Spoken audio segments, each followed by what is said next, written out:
Hey there, and welcome into SportsLine here on News Channel 5 Plus. Steve Lehman here with you. Glad you are here with us on this Tuesday night. We have Rhett Bryan from Titans Radio in here tonight. We're going to talk Titans football. Obviously, big stories this week. Rustin Webster out yesterday as general manager. His contract will not be renewed. So that means basically the moment they announced that yesterday, the Titans were starting simultaneous searches for a general manager and for a head coach. Obviously, Mike Mularkey served in that interim role the last half of the season, went 2-7 in that role. He's a candidate.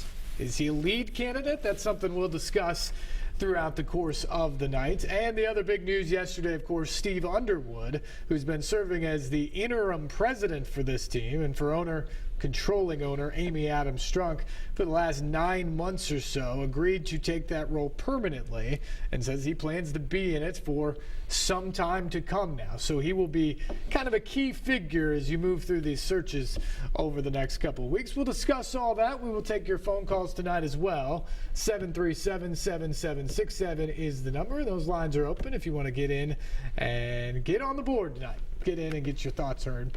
But let's bring in Rhett. Rhett, good to see you, my friend. It hasn't been that long. Season just ended, but always good to have you in. Well, I thank you for having me, and it's good to see you back in the saddle again. Thanks. I appreciate that for sure. Well, let's just talk about yesterday. What were your impressions when you walked in and Steve Underwood sat down and started, I guess, laying out the map? Because that was the one thing I wondered, is we knew there would be change. I think a lot of people thought Rustin Webster would be a part of that change this offseason. But there's definitely uncertainty about where this franchise is going. Amy Adams Strunk hasn't been in her position very long. Steve Underwood hasn't been in his position for very long. So what were your impressions when he sat down and started to somewhat lay out the roadmap? Well, I think the first thing is removing the interim label from his position that he'd been in, like you said, for about 9 months, and making him the permanent CEO and president of the organization. Because I think you have to have someone there to facilitate these searches and this whole process. And so by taking that label off and establishing a permanent person there, that kind of gets the ball rolling. And then to see him sit down and lay out the game plan, if you will, announcing that Rustin Webster's contract would not be renewed and that they would begin an immediate search for general manager and continue the search for head coach. As it got on into the press conference, we discovered, and he even said there was like 80 candidates, I think, for the general manager position, and that it had already been whittled down to about 14 candidates. So apparently this had been going on for a while. And so it was interesting to hear him say, though, the connection that he has to the family and to Amy Adams Strunk. You got to keep in mind, this guy was Mr. Adams' general counsel, his lead attorney for a long time. He's been with that organization for 35 years. He's probably one of Mr. Adams' most loyal employees. And so they called him out of retirement back last year, and so here he is in the driver's seat, and he talked about being a part of finding another general manager in Mike Reinfeldt years ago, and then when Mike Munchak came on board. But it's going to be very interesting to see how these next few days and weeks play out.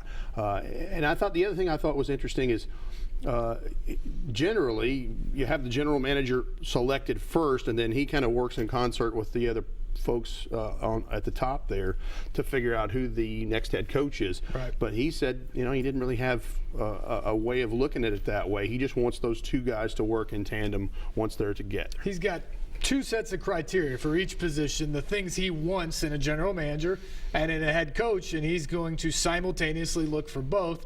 And if he happens to find the head coach he thinks is the guy, he says he feels free to hire that guy before the general manager.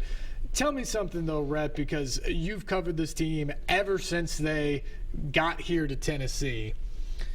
Steve Underwood, for the average fan out there who just knows kind of his background, that he has a long history with the Adams family, long history with the team, he's a lawyer, but not necessarily a football guy, so to speak. Mm-hmm.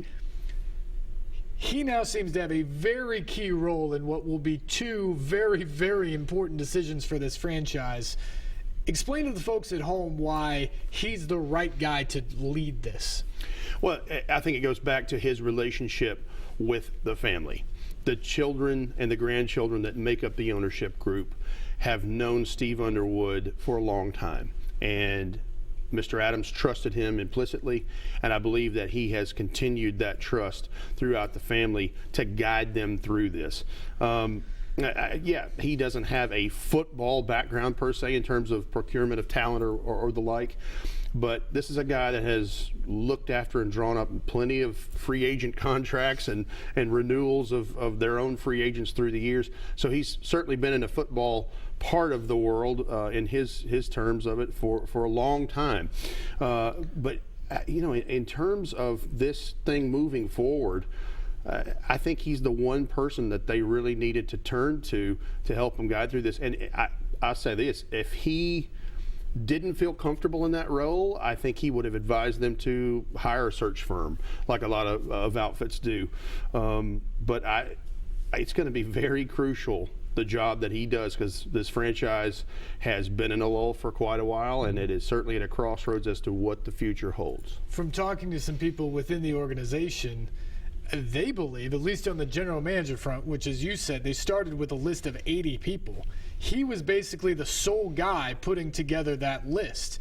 He said yesterday that he got some help from Rustin Webster on the actual coaching list, which was 150 plus names. But still, that's a lot of names for a guy to pull together if he didn't have much of a football interest or background. So clearly he knows some of that stuff and is familiar with a lot of names and a lot of guys and teams around the league. I thought he was very prepared yesterday. I thought he came in and laid forth a pretty good roadmap for what they're trying to do.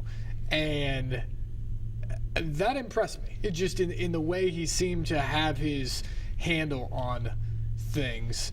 How much influence do you think he has now at this point in terms of who they're going to go after?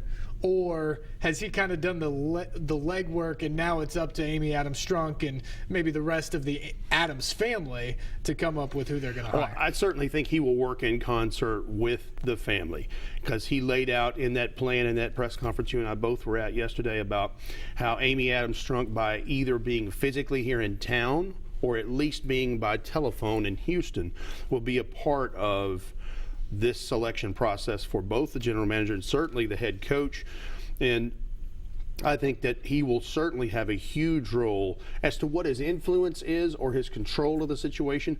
I'd say it's on up there because he's in charge of this thing right now.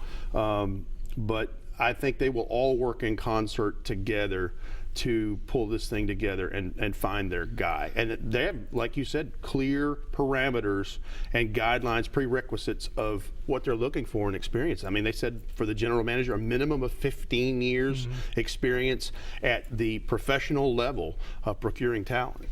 You talked about Amy Adams Strunk and the role that she'll have in this process, probably commuting from Houston through a lot of it and certainly being involved down there. That was a point he made yesterday about how much her involvement with this team actually is. And I think there's some people out there who wonder about that at times. We got to take a break, but when we come back, I want to get to that point because I know that's something that people have talked about a lot on here.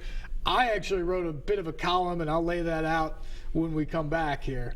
But I think that's an important piece of this, of where fans maybe are questioning some things. And I think if there's something that the organization could do over the next month to settle that, to me, it's what they need to do. So we'll talk about that when we come back. We are here on SportsLine. Rhett Bryan is our guest. Phone lines open, 737-7767 is the number. We'll get to those calls as well coming up. Stay tuned. You're watching SportsLine on News Channel 5+.